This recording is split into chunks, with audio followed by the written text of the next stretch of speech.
Hey, what's up, guys? I'm John here. Jim, Ryan, not necessarily in that order, but that's the way I said it. So, the boys are back. We are back from an awesome summer river trip with the boats, families, lots of families. It was fun. So, anyway, we're back. Here we are. We're gonna dig back into the 49 today. So the 62 is behind it, and we're waiting on some engine parts right now to be able to get back into that. So this was a perfect time to jump back into this car because we are finally at a point where we're gonna go ahead and pull the JB4 electronics out of it. I think we've given it a really good run for the last year and a half that it's been in the car. And we're just not able to figure out some gremlins. Not sure if it's the JB4's fault, to be complete, you know, just full disclosure. Yeah, I mean, yeah, we don't know, but anyhow, we connected with the guys from Motive. So we're gonna run the newest Whamma Jamma engine management for this car, other than going full standalone management, which we don't have the budget for cha-ching, that. cha-ching. No budget, no know-how. And to be fair, like the JB4, this is an 07, 08. That was like the daddy, the thing. Oh, yeah. You know, this car's 15 years old. This is the newest for this vehicle. Yeah, and even more so than that, I think that that product is awesome for like how I had my X5. If I wanted to get some, you know, 100 horsepower, I mean, it's pretty serious. You can get 100 horsepower out of it, you know. Put it in, plug and play, go, everything else stock, and you got a good setup going. Beginner tuner, if you will. Yeah, I think it's a really good way of going, you know, with that. So with this gives you a lot more options at this point. So we're gonna go ahead and get this installed today, and we'll see how far we get, because there's some software stuff that has to happen, and you know. I'm more of a hardware guy. Yeah. Yes, me too. Then So we'll see. We'll see how where we get, but we're gonna have fun with it. So let's get started.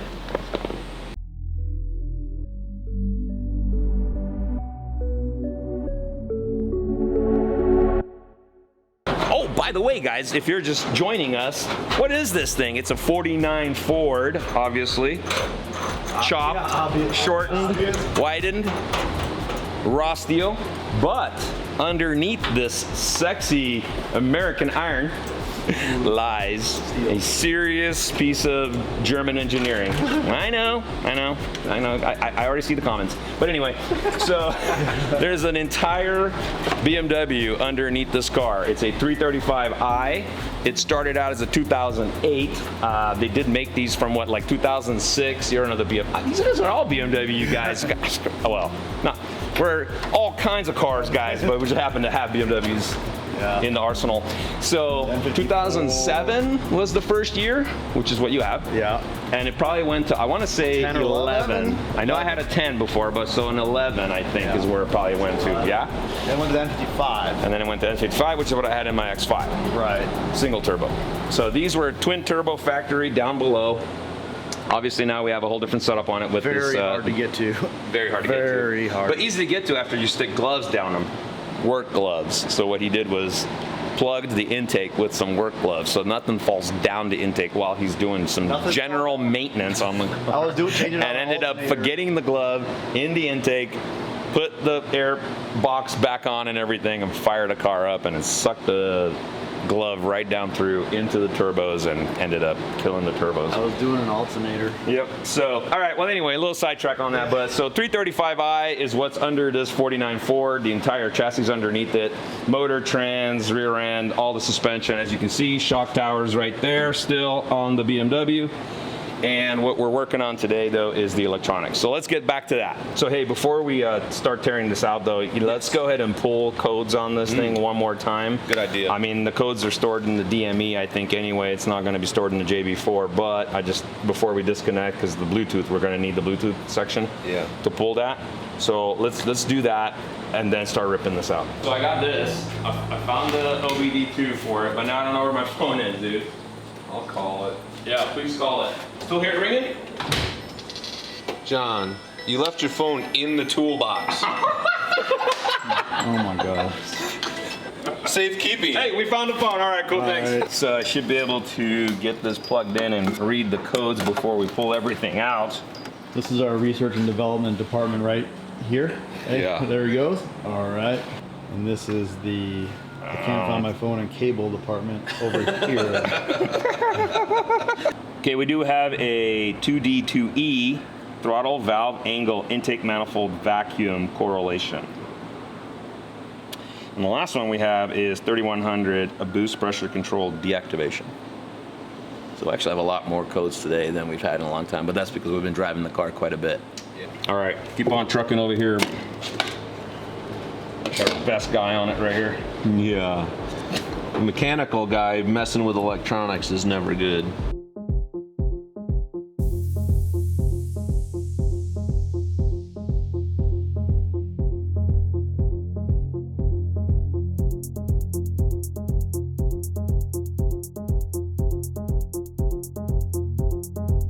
All right, so from the little bit that I know with this, Ryan, this is where the JB4 is picking up the 12 volt power. So this is the, I think this is the 2-step relay. Okay. So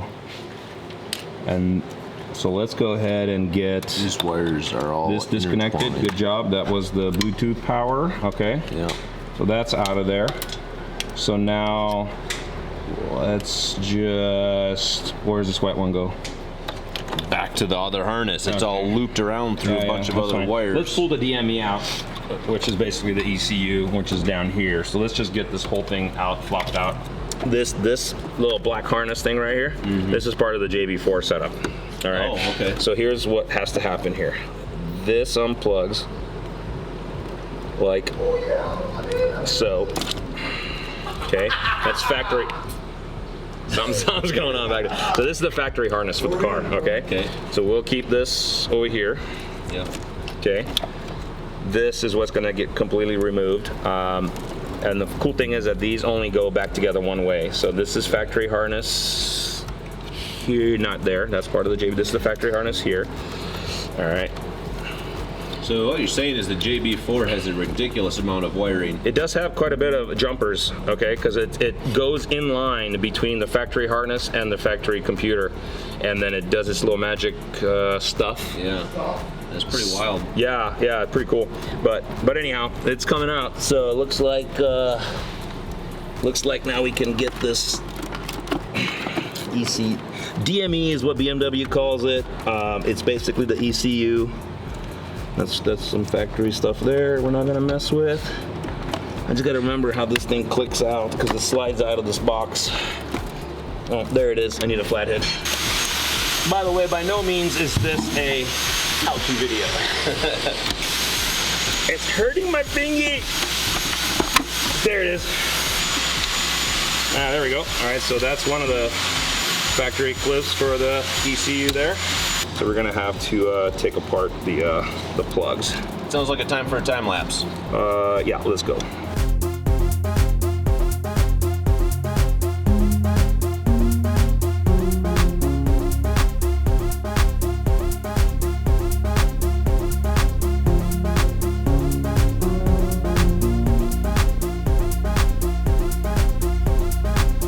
All right, so that took a bit, but basically taking the last, this was the ground that we were using here for the JB4.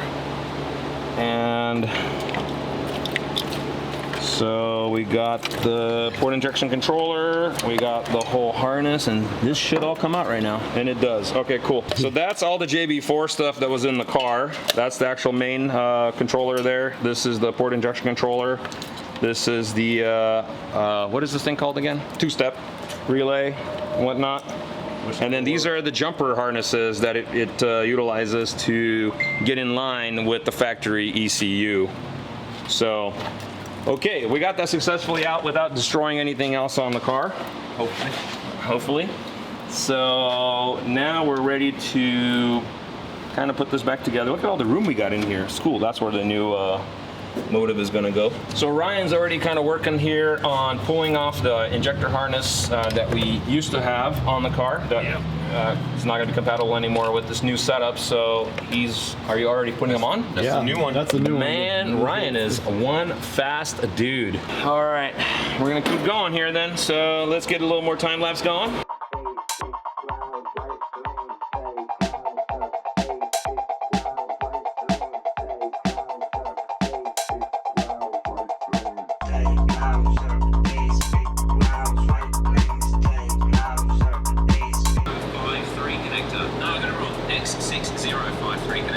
And we were doing some research there on YouTube.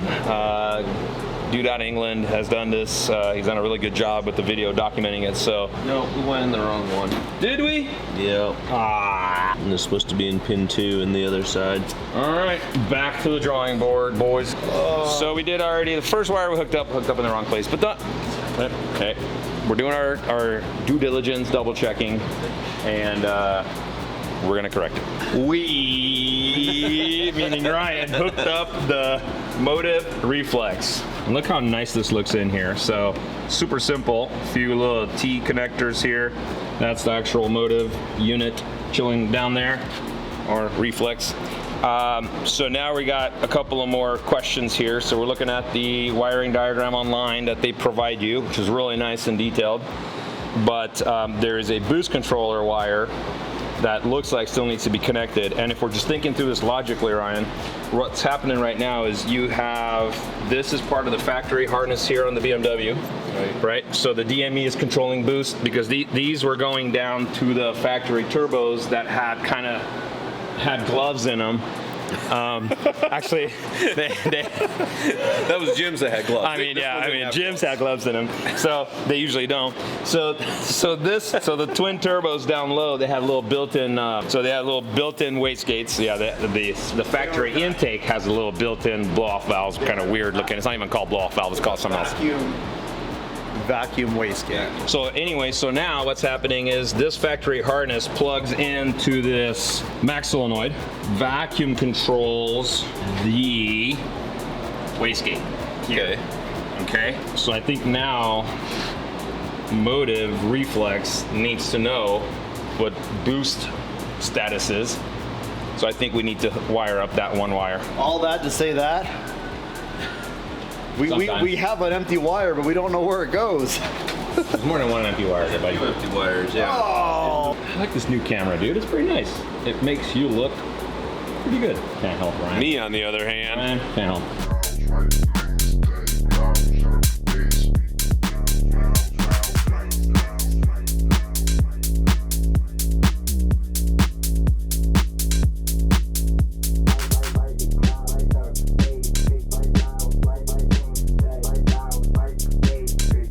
Hi, Cameron. Turbo question we were gonna see if you could help us out with. So, turbos, if you're not using an electronic boost controller, it just controls off the vacuum, right? Mechanically in combo with the spring rate in the wastegate, right?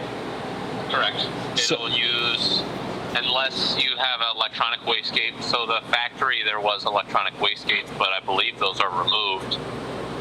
Yeah, You just have an external wastegate. So Yep. you would, if you hook it up, you'd have to have a external electronic boost controller. Max unless solenoid. There is one. There is still a boost controller on it. We still have the max solenoid on here. Yeah, so if you hook it up with the electronic boost controller, it's going to run off spring pressure unless you tell it to vent sooner or bleed off vacuum to increase boost higher than your spring rate. Yep. Okay. Okay. So that's what I was thinking too, and that's what we were talking about with your dad. So theoretically, turbos can run with just a vacuum and just a spring rate in the wastegate. But if you want to do more fine tuning, you can go electronic override on that. I suppose I want to say more. Generally, you run it for more boost. Generally, you run a electronic boost controller for more boost, not less boost. Well, so basically that it controls it more than, I just maybe used More the wrong control. words, but basically it gives you more control than a one-time set you know, spring. Yeah, if your spring's set at 11 psi, it's going to open at 11 psi. If you wanted 15 psi, electronic wastegate or electronic boost controller would then actually bleed off vacuum into the atmosphere, thus tricking the wastegate to think that it doesn't have 11 psi. Gotcha. Okay. So now then this wire that we have on the new unit needs to go into the harness. So the harness is probably then sending it basically to this through the factory harness. Right. Yeah, I mean, if you have basically you have a piggyback ECU right now, that's what this thing is. More or less, yeah. Yeah, so if you hook it to that, you'll be able to control the boost that is going through it instead of factory ECU, because you're not going to have any control over the factory. Right. Okay. Cool. We'll hook that wire up then. All right. Sweet. Thanks, man. Yep. Later, Cam. See ya. All right. It's good to have a smart kid. You did something right. All right, guys. Well, we made it to the end of another episode, and it was actually a really good one. We kind of left off there as we were still trying to figure out one more wire, which we ended up figuring out, connected it to the proper boost control wire on the factory harness on the car. We don't want to start the car right now, though, because we want to make sure that we download the proper firmware for it before we fire it up. It should have a bass tune at that point, and we'll fire it up, so that'll be in the next episode. So thanks, guys, for hanging around.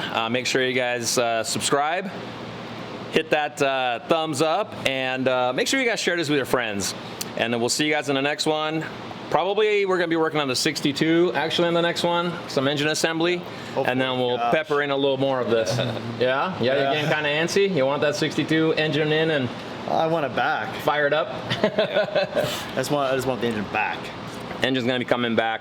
We'll be working on some of that, but we're going to be doing some brakes and some other upgrading on that car as well first. So, all right, guys, that's going to be it. See you guys later.